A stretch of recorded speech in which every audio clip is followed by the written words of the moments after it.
안녕하세요. 과외형 강석하입니다. 한의사는 하나만 선을 넘으면 명의가 될 수 있습니다. 그게 뭐냐면 의사들 쓰는 약이나 약국에서 파는 일반 의약품이라도 몰래 한약에 넣거나 약침액에 넣어서 주사하면 됩니다. 그렇게 선을 넘은 한의사들이 흔하고, 심지어 어떤 한의사가 이웃 한의원에서 스테로이드를 주사하고 있다고 저한테 제보하는 일까지 있었습니다. 2019년에는 통풍 치료로 유명한 한의사의 한약에서 식약처가 덱사메타손을 적발한 사례가 있었습니다. 생각해보세요. 되게 의사가 처방하는 약 먹고 증상이 완화되면 당연한 일이라고 생각하고, 한의원에서 치료받고 증상이 완화되면 용한 한의사라고 여깁니다. 통풍치료 한의사도 그랬죠. 하루에 몇십 원어치 현대의약품 섞으면 용한 한의사 되는 거 일도 아닙니다.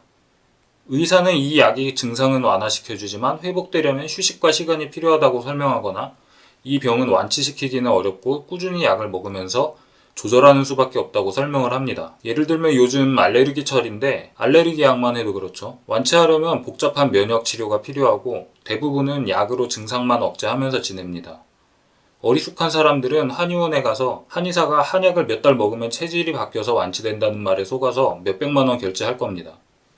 한의사가 하루에 100원어치 항히스타민제 한약에 몰래 넣으면 환자는 비싼 한약이 효과가 좋다고 만족할 겁니다. 그렇게 한 3달 먹으면 환경이 바뀌어서 알레르기가 안 생기는데 한약 덕분에 체질이 바뀌었다고 착각하고 지내겠죠. 내년에 다시 알레르기 철이 와서 한의원에 가면 한의사가 스트레스나 식습관이나 이유를 대충 지어내면 이 멍청한 환자는 좋다고 또 한약 먹을 겁니다. 한의원에서 불법을 저지르고 있는지 확인하려면 직접적으로는 현장을 촬영하는 방법이 있습니다. 그게 아니면 한의원에서 스테로이드나 리도카인처럼 한의사가 쓰면 불법인 약을 구입하고 있으면 환자한테 몰래 쓰고 있다는 증거가 될 수 있습니다. 환자한테 스테로이드 낭낭하게 넣어드렸으니까 효과 좋을 겁니다 라고 말하는 한의사는 없죠. 그런데 한의원의 전문의약품이 뭐가 얼마나 납품되는지 정부가 데이터를 가지고 있습니다. 몰래 구해다 쓰는 한의사도 있겠지만 수많은 한의사들이 뭘 믿고 그러는지 당당하게 제약 도매업체에서 사서 씁니다. 지금도 마찬가지일지 모르겠는데 그 중에 대표적인 곳이 최효경 전 한의협 회장이 소유한 함소화 제약이었습니다. 2017년에 한의사가 리도카인 주사에서 환자가 사망하는 일이 생겨서 한의사는 무면허 의료행위로 처벌됐지만 한의원에 리도카인 판매한 함소화 제약은 처벌 규정이 없어서 처벌되지 않았습니다. 최효경 이 인간은 그때 한의협 회장이었는데 함소화 제약 불기소된 걸 가지고 한의사가 리도카인 써도 된다고 사기쳤습니다. 그 결과는 믿고 쓴 한의사가 벌금 800만 원 나왔죠. 지금은 이 한의사와 같이 변호사로 재판 나오고 있습니다. 한의사들의 세계는 환자만 속이는 게 아니라 서로 속고 속이는 살벌한 세상인 것 같습니다. 한의사들 비밀 카페에 함소화 제약이 다른 데보다 리도카인 10배 비싸다고 성토하는 글이 올라온 적도 있습니다. 2018년에 국정감사에서 최근 5년간 전국 한의원의 13%의 마약, 향정신성 의약품, 스테로이드, 국소마취제 등이 납품됐다고 지적됐습니다. 2019년에도 이렇게 정부가 왜 방관하냐고 지적하는 기사가 나왔습니다. 2020년에 이번에는 감사원에서 스테로이드 등 360만 개, 70억 원어치에 이르는 전문의약품이 한의원에 들어가고 있다고 문제를 지적했습니다. 2021년에도 정부가 왜 가만히 있냐고 지적하는 기사가 나오죠. 2023년에 국정감사에서도 또 지적했고요. 2024년에도 한의원에서 탈모, 발기부전, 비만치료제 쓰고 있는데 행정처분 안 한다고 국회의원이 지적했습니다. 국정감사에서 처음 얘기가 나온 게 7년째인데 왜 정부가 전혀 단속도 안 하고 경고도 안 하고 한의사들이 마음대로 사기치도록 놔두는지 이해할 수가 없습니다. 제가 이 일은 의협 회장님이 직접 가서 때려 엎든지 해야 하는 문제가 아니냐고 몇 번 건의를 했었는데 의협도 적극적이지 않았습니다.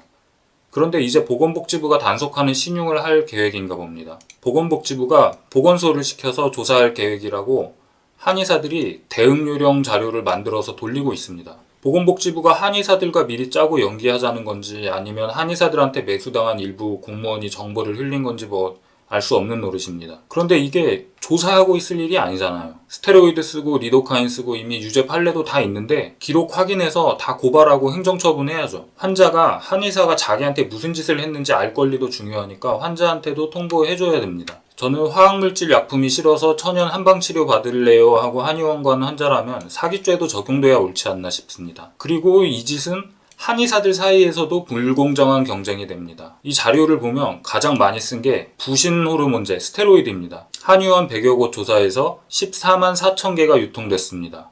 왜 이렇게 부신 호르몬제를 좋아하는지 챗 GPT에 물어봤습니다. 돌팔이들이 몰래 약초에 섞어서 사용하면 어떤 질환들의 효과를 나타낼 수 있나 이렇게 물어봤더니 류마티스 관절염, 퇴행성 관절염, 디스크, 근육통, 통증 완화 및 운동성 개선, 아토피, 피부염, 습진, 두드러기, 건선, 급격한 증상 호전, 천식, 알레르기 비염, 루푸스, 배체특병 등 자가면역 질환, 피로감, 무기력, 체중 감소 등 비특이 증상에 활력을 주는 듯한 느낌을 줄 수 있다고도 합니다. 보약 먹고 기운 차렸다는 사람들이 이거였나요? 소화성장 지연, 알 수 없는 만성 통증, 그런데 부작용이 치명적이라고 설명하죠.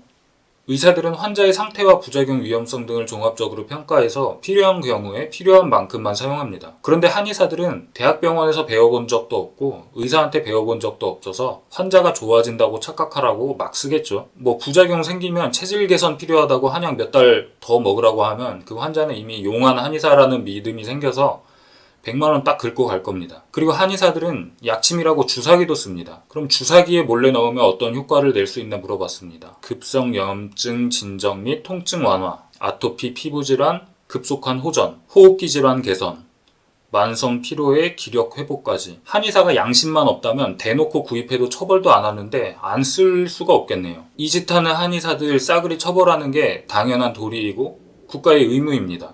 누구의 이익을 위해서가 아니라 환자에게 사기치는 행위고 건강을 해칠 수 있는 문제이기 때문입니다. 그리고 정직하게 한방치료만 하는 한의사들을 보호하기 위해서도 꼭 필요한 일인데 보건복지부에서 단속 계획이 있다고 대응 요령 미리 돌리면 이거 뭐 다 같이 사기치자는 건지 참 이해할 수가 없는 동네예요. 시청해주셔서 감사합니다.